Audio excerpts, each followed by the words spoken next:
Hi guys, Tim here. So I had a request to cover nukite. So nukite is a spear finger, right? It's an interesting technique and there's a whole lot of legends and lore and myth about it, right?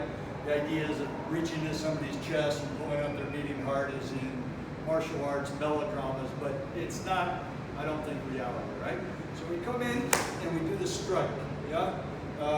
Most of the time in the kata, so for example, we have Pinan Shodan, strikes here, and then there's a turn. We have Pinan Sandan, strikes here, and then it goes this way. Some schools, after the strike here, roll up this way. And I want to kind of cover what those are used for. But the first thing, I want to talk about the structure of the nukite. So Edward, if I can borrow you for a second, please. And please just do a nukite, a spear finger, right? Now, so can you get in on this here, Iris? Make it a close-in video on this, okay? So right now your fingers are really laid apart. That's probably not safe because something could get a hold of you, right? And if you squeeze them all together, bad things happen with the thumbs that stick out. And if you squeeze them all together, then this also collapses. So a lot of places will teach this with all the fingers squeezed together tightly. But if you think about the way that the bones line up in the finger, the way that the tendons line up with the bones and the muscles that are attached to the tendons that are attached to the bones, right now, if they're all squeezed together, then there's an angle that's coming in on the fingers. So it's actually stronger if they're ever so slightly apart, which the emphasis there is that they're straight in line with the tendons. So stick your finger out this way and make sure that this goes straight, okay? And that's straight. So now if I push on that, is it stronger? Can you push against my hand? So right now you're collapsing your hand this way a little bit. So it's a little bit weak. Make this flat. Flat this way. So you're still, here, push against my hand. Okay? So who's stronger here? Yeah? So this way it's strong. If there's a little bit of a bend in the hand this way, then it collapses. It's no good. So the muscles on the back of the hand need to be extended through to the center of the wrist and into the forearm with that kind of structure. So try that. Bad things happen to thumbs that stick out, right? They get caught in sleeves and things like that. Okay, and extend your hand, lock your elbow, right? So it's here. They're a little bit too far apart. So straight from here. So this is where they would be straight. This is where they would be straight. Try to hold them there. Squeeze with the muscles in the back of the hand, and now push. Make it strong, make it strong. How's that feel? Okay, this one's collapsing a little bit, so make it stronger and straight. This way, if it bends in this way, it's going to collapse. So, come down, and then pull your other hand back. And now push me backwards. Okay?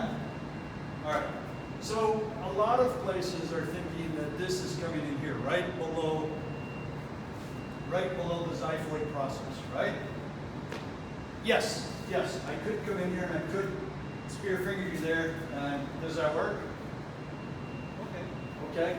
But the odds of me missing and maybe hitting something else where I'm hitting heart tissue is a bit of a problem. So I would sooner spear finger, other areas.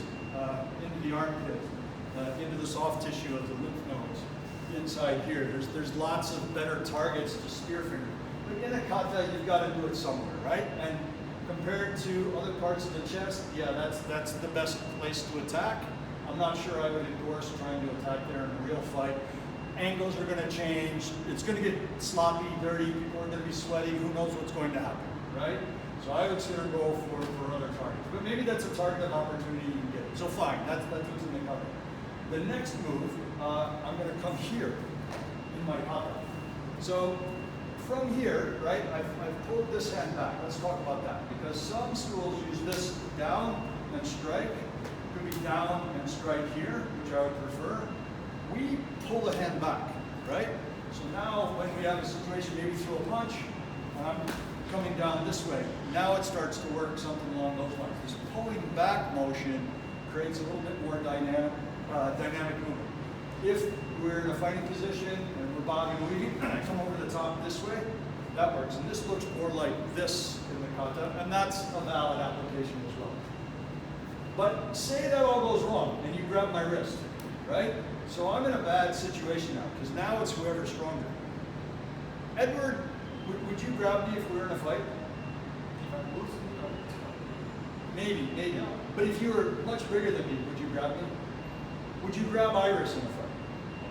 Yeah, because Iris is about this big. She's behind the counter, right?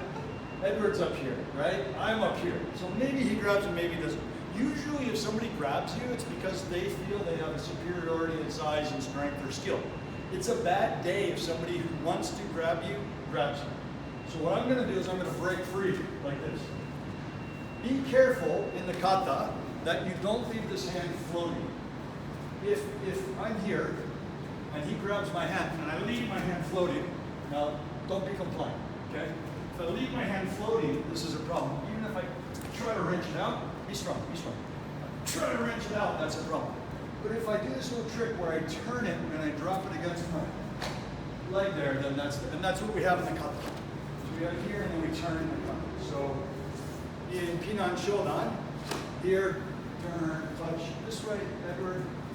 If I'm here and I'm trying to fight, I grab, you grab my wrist, and I just rip it away, right? Now maybe I'm not in the best position to continue fighting there and I have to do something different.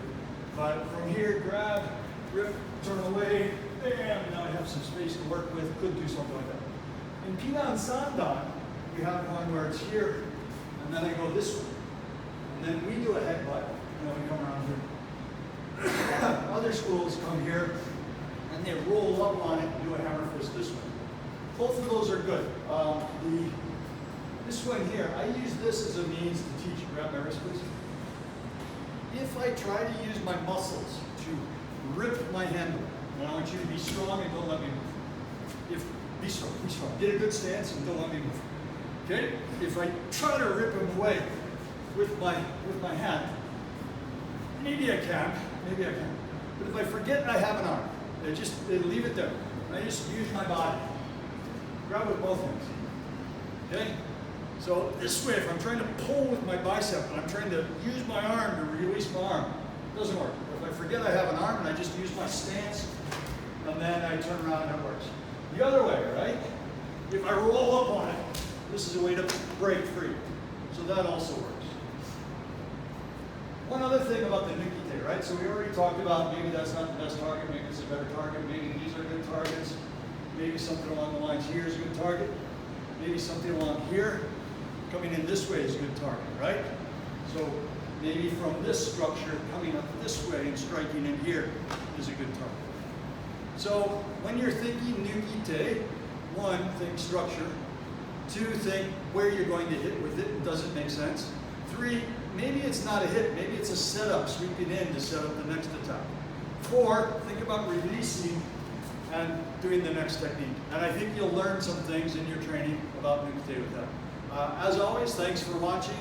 If you like this, I try to come up with content once a week. Try to follow us here.